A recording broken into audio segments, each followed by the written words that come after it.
सत श्री अकाल जी। शुक्रिया जी सारिਆਂ ਨੂੰ, सत श्री अकाल जी।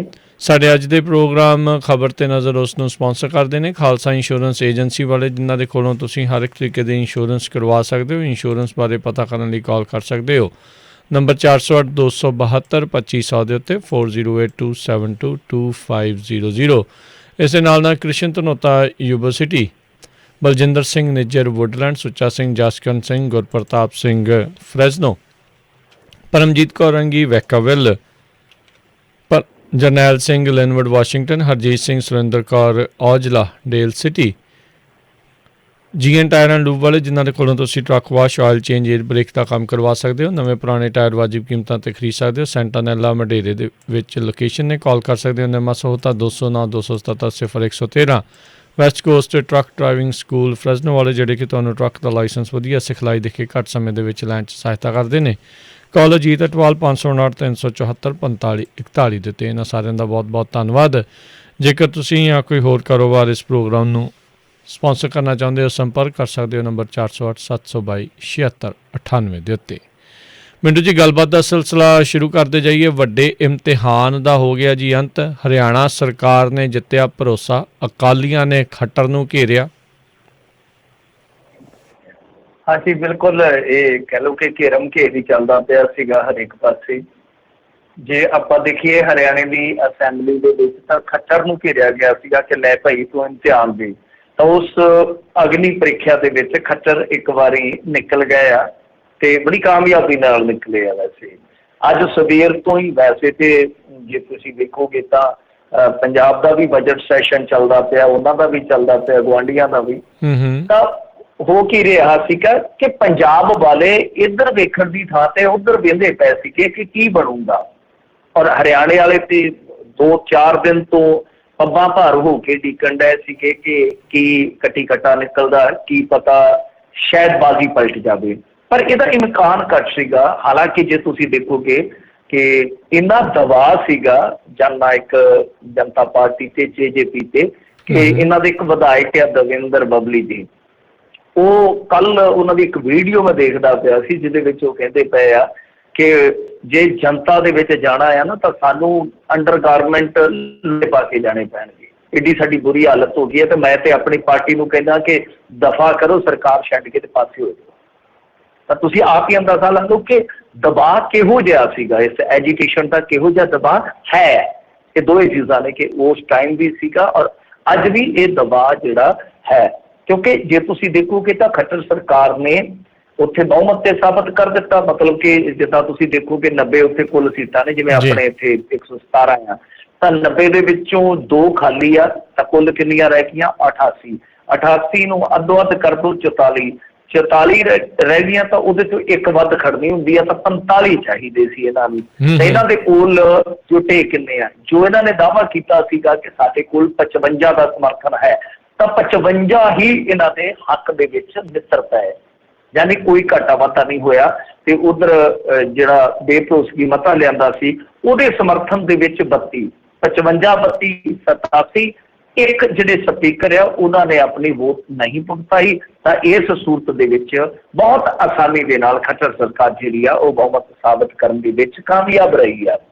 हुण अगे की हो सकता, देखो एक बारी ते इस प्रीखिया दे विचों ये फुल बटा फुल नंबर लैके पास हो गए आ, कहण भी हैगा इन्हां दे कोल कहण लई भी कि देखो जी असीं समर्थन जता लिया, सारा कुछ साडे कोल आ, लोग भी साडे नाल आ। वो गल्लां करन दे विच चंगीआं लगणगीआं, राजनीतिक चांदमारी लई तां ठीक ने, पर जे तुसीं देखोगे इसले पत्तर ते तां बहुत मुश्किल है। अज भी उत्थे असैंबली दे विच बुलारे बोल रहे सीगे कुछ, तां उन्हां चों बहुतिआं ने इहो गल कही कि खट्टर सरकार जिहड़ी है वो जो मर्जी कही जाए, पर खट्टर साहब एक बारी उत्थे जाके ते दिखाउण पिंडां दे विच।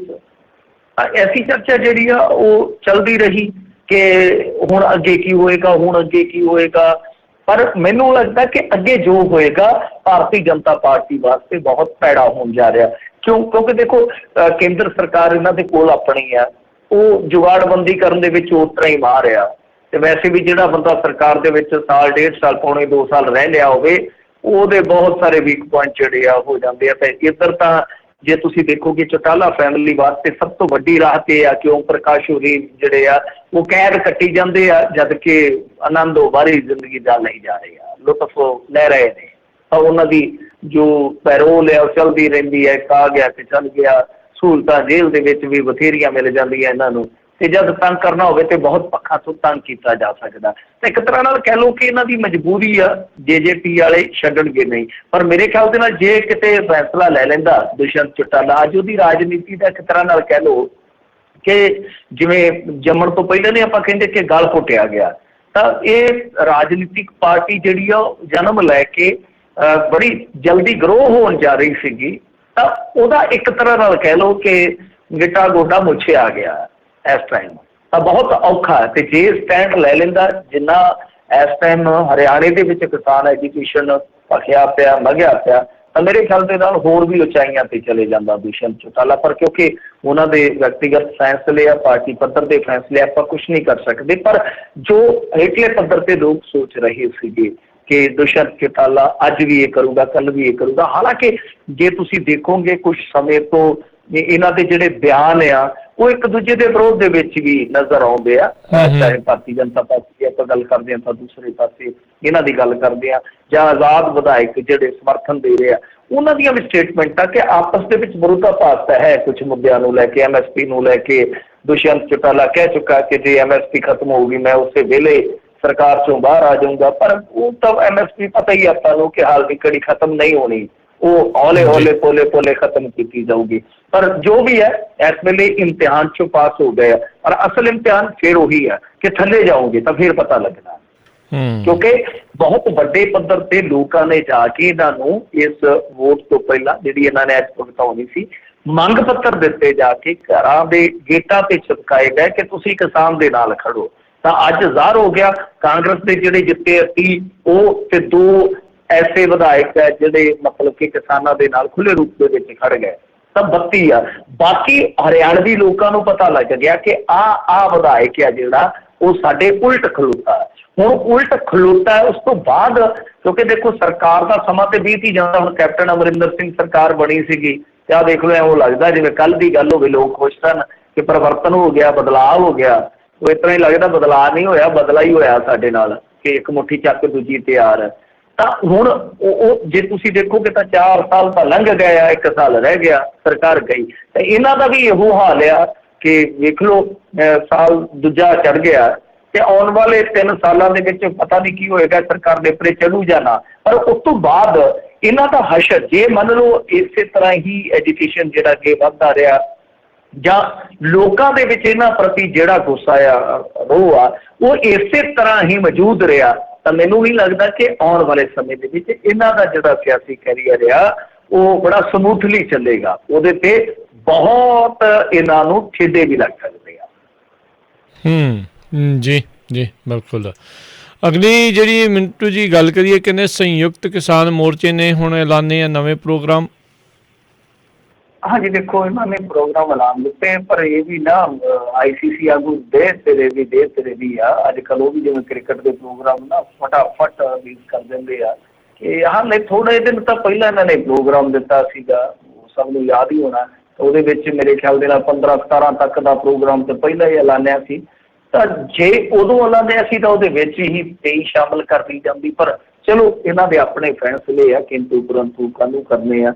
ਇਹਨਾਂ ਨੇ ਅੱਜ ਬੈਠਕ ਕੀਤੀ ਹੈ, ਪਰ ਅਸਲ ਦੇ ਵਿੱਚ ਮੇਰੇ ਖਿਆਲ ਦੇ ਨਾਲ ਇਹ ਜਿਹੜੀ ਬੈਠਕ ਹੋਈ ਉਸ ਤੋਂ ਬਾਅਦ ਪ੍ਰੈਸ ਕਾਨਫਰੰਸ ਕੀਤੀ ਗਈ ਆ, ਉਹ ਜੋ ਹਰਿਆਣੇ ਦੇ ਵਿੱਚ ਹੋਇਆ ਜਿਹਦੀ ਆਪਾਂ ਗੱਲ ਕਰਕੇ ਹਟੇ ਹਾਂ, ਵੈਸੇ ਉਹ ਗੱਲ ਰਹਿ ਗਈ ਅਕਾਲੀਆਂ ਵਾਲੀ।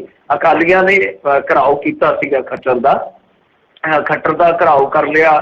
ਤੇ ਉਸ ਤੋਂ ਬਾਅਦ ਹੁਣ ਜਿਹੜੇ ਉੱਥੋਂ ਦੇ ਸਪੀਕਰ ਆ ਹਰਿਆਣੇ ਦੇ, ਜਦੋਂ ਮਤਲਬ ਕਿ ਦੇਰ ਸ਼ਾਮ ਨਿਕਲੇ ਆ, ਤਾਂ ਇਹਨਾਂ ਨੇ ਜਾ ਕੇ ਤੇ ਅਕਾਲੀਆਂ ਨੇ ਵੈਸੇ ਹਿੰਮਤ ਮਾਰੀ ਹੈ। ਇਹ ਗੱਲ ਤੇ ਮੰਨਣ ਵਾਲੀ ਆ ਕਿ ਆਮ ਆਦਮੀ ਪਾਰਟੀ ਦੇ ਨਾਲੋਂ ਹੀ ਅੱਗੇ ਰਹੇ ਆ, ਚਾਹੇ ਸਿਆਸੀ ਨੋਟੰਕੀ ਦੀ ਗੱਲ ਕਰਨੀ ਹੋਵੇ, ਚਾਹੇ ਧਰਨੇ ਮੁਜ਼ਾਹਰੇ ਜਾਂ ਨਾਅਰੇ ਆ ਜਿਹੜੇ, ਉਸ ਮਾਮਲੇ 'ਚ ਕਿਤੇ ਨਾ ਕਿਤੇ ਸੁਰਖੀਆਂ ਬਟੋਰਨ 'ਚ ਇਹ ਅੱਗੇ ਰਹਿੰਦੇ ਆ। ਤਾਂ ਇਹਨਾਂ ਨੇ ਇਹ ਵੀ ਹਿੰਮਤ ਮਾਰ ਲਈ ਦੇਰ ਸ਼ਾਮ ਜਾਂਦਿਆਂ ਤੇ ਇਹਨਾਂ ਨੇ ਖੱਟਰ ਦਾ ਘਿਰਾਓ ਕਰ ਲਿਆ। ਹੁਣ ਜਿਹੜਾ ਉੱਥੋਂ ਦਾ ਸਪੀਕਰ ਆ ਹਰਿਆਣੇ ਦੀ ਅਸੈਂਬਲੀ ਦਾ, ਉਹ ਪੰਜਾਬ ਦੇ ਸਪੀਕਰ ਦੇ ਨਾਲ ਗੱਲਬਾਤ ਕਰ ਰਿਹਾ। ਤਾਂ ਮੇਰੇ ਖਿਆਲ ਦੇ ਨਾਲ ਕੋਈ ਹੋ ਸਕਦਾ ਕੋਈ ਨੋਟਿਸ ਵਗੈਰਾ ਕੱਢੇ ਜਾਣ ਜਾਂ ਕੋਈ ਕਾਨੂੰਨੀ ਕਾਰਵਾਈ ਜਿਹੜੀ ਆ ਉਹ ਅਮਲ 'ਚ ਲਿਆਉਣੀ ਸ਼ੁਰੂ ਕੀਤੀ ਜਾਵੇ। ਸੋ ਇਹ ਗੱਲ ਜਿਹੜੀ ਆ ਪਿਛਲੀ ਮੈਂ ਭੁੱਲ ਗਿਆ ਸੀਗਾ, ਗੁਸਤਾਖੀ ਲਈ ਮਾਫੀ। ਤਾਂ ਹੁਣ ਦੂਜੀ ਗੱਲ ਆਪਾਂ ਜਿਹੜੀ ਆ ਉਹ ਸ਼ੁਰੂ ਕਰ ਦਿੰਦੇ ਹਾਂ ਨਵੇਂ ਸਿਰੇ ਤੋਂ ਕਿ ਦੇਖੋ ਸੰਯੁਕਤ ਕਿਸਾਨ ਮੋਰਚੇ ਨੇ ਜਿਹੜੀ ਅੱਜ ਦੀ ਪੀਸੀ ਕੀਤੀ ਆ ਉਹ ਉਡੀਕ ਕੇ ਕੀਤੀ ਆ ਕਿ ਨਤੀਜਾ ਕੀ ਨਿਕਲਦਾ। ਤਾਂ ਉਹਨਾਂ ਨੇ ਜੋ ਵੋਟ ਭੁਗਤਾਈ ਆ ਸਰਕਾਰ ਦੇ ਹੱਕ ਦੇ ਵਿੱਚ ਵਿਧਾਇਕਾਂ ਨੇ, ਤਾਂ ਉਹਨਾਂ ਦੀ ਆਲੋਚਨਾ ਕੀਤੀ ਆ ਸਿੱਧੇ ਤੌਰ ਤੇ, ਕਿਉਂਕਿ ਗੁਰਨਾਮ ਸਿੰਘ ਚੜੂਨੀ ਹੋਰੀ ਵੀ ਜਿਹੜੇ ਆ ਉਹ ਵੀ ਬੋਲੇ ਆ। ਇਹਨਾਂ ਨੇ ਵੀ ਕਿਹਾ ਕਿ ਬਹੁਤ ਗਲਤ ਕੀਤਾ ਇਹਨਾਂ ਨੇ, ਕਿਸਾਨਾਂ ਦੇ ਨਾਲ ਨਹੀਂ ਖਲੋਤੇ। ਤਾਂ ਤੁਸੀਂ ਸਮਝ ਸਕਦੇ ਹੋ ਕਿ ਇਹ ਜ਼ਰੂਰਤ ਸੀ ਕਿ ਇਹਨਾਂ ਨੇ ਉਡੀਕਿਆ ਹੋਊਗਾ ਕਿ ਇਹ ਫੈਸਲਾ ਜਿਹੜਾ ਉੱਥੋਂ ਕੀ ਨਿਕਲਦਾ। ਤਾਂ ਹੁਣ ਇਹਨਾਂ ਨੇ ਸੋਚ ਵਿਚਾਰ ਕੇ ਇਹ ਸਟੇਟਮੈਂਟਾਂ ਵੀ ਦੇ ਦਿੱਤੀਆਂ, ਨਾਲ ਆਪਣਾ ਅਗਾਊ ਜਿਹੜਾ ਪ੍ਰੋਗਰਾਮ ਵੀ ਉਲੀਕ ਦਿੱਤਾ। ਨਾਲ ਇੱਕ ਐਲਾਨ ਇਹ ਵੀ ਕੀਤਾ ਕਿ ਸੰਯੁਕਤ ਕਿਸਾਨ ਮੋਰਚਾ ਦਿੱਲੀ ਦੇ ਬਾਰਡਰਾਂ ਨੂੰ ਕਦੇ ਵੀ ਖਾਲੀ ਨਹੀਂ ਕਰੇਗਾ, ਮਤਲਬ ਕਿ ਜਦ ਤੱਕ ਮੰਗਾਂ ਸਾਡੀਆਂ ਜਿਹੜੀਆਂ ਮੰਨੀਆਂ ਨਹੀਂ ਜਾਂਦੀਆਂ। ਤੇ ਨਿੰਦਾ ਉਹਨਾਂ ਨੇ ਕਰ ਦਿੱਤੀ, ਜਿਵੇਂ ਮੈਂ ਤੁਹਾਨੂੰ ਕਿਹਾ ਕਿ ਹਰਿਆਣੇ ਵਿਧਾਨ ਸਭਾ ਦੇ ਵਿੱਚ ਜੋ ਕਿਸਾਨਾਂ ਦੇ ਹੱਕ 'ਚ ਵੋਟ ਨਹੀਂ ਪਾਈ ਗਈ, ਕਈ ਉਹਦੀ ਨਿੰਦਾ ਕਰਦੇ ਆ। ਪਰ ਨਾਲ ਇਹ ਵੀ ਜਾਣਕਾਰੀ ਦਿੱਤੀ ਕਿ 115 ਵਿਅਕਤੀਆਂ ਦੀਆਂ ਜ਼ਮਾਨਤਾਂ ਹੋ ਚੁੱਕੀਆਂ ਹਨ। ਮਸਲਨ ਜੋ ਇੱਕ ਅੰਕੜਾ ਦਿੱਤਾ ਜਾਂਦਾ ਹੈ ਕਿ 125 ਦੇ ਕਰੀਬ ਬੰਦੀ ਬਣਾਏ ਗਏ ਆ, ਤਾਂ ਉਹ ਬੰਦੀ ਜਿਹੜੇ ਆ 115 ਰਿਹਾ ਹੋ ਚੁੱਕੇ ਆ, ਬਸ 10 ਦੀ ਰਿਹਾਈ ਜਿਹੜੀ ਆ ਉਹ ਬਕਾਇਆ। ਨਾਲ ਇਹਨਾਂ ਨੇ ਇੱਕ ਪ੍ਰੋਗਰਾਮ ਦਿੱਤਾ ਕਿ 28 ਮਾਰਚ ਹੋਲੀ ਵਾਲੇ ਦਿਨ 3 ਕਾਨੂੰਨਾਂ ਨੂੰ ਸਾੜਿਆ ਜਾਊਗਾ। ਇਹ ਕਿੰਨੀ ਵਾਰੀ ਸਾੜਿਆ ਜਾਊਗਾ ਪਤਾ ਨਹੀਂ ਹੈ, ਕਿਉਂਕਿ ਪਿੱਛੇ ਜੇ ਵੀ ਸਾੜਿਆ ਗਿਆ ਸੀਗਾ।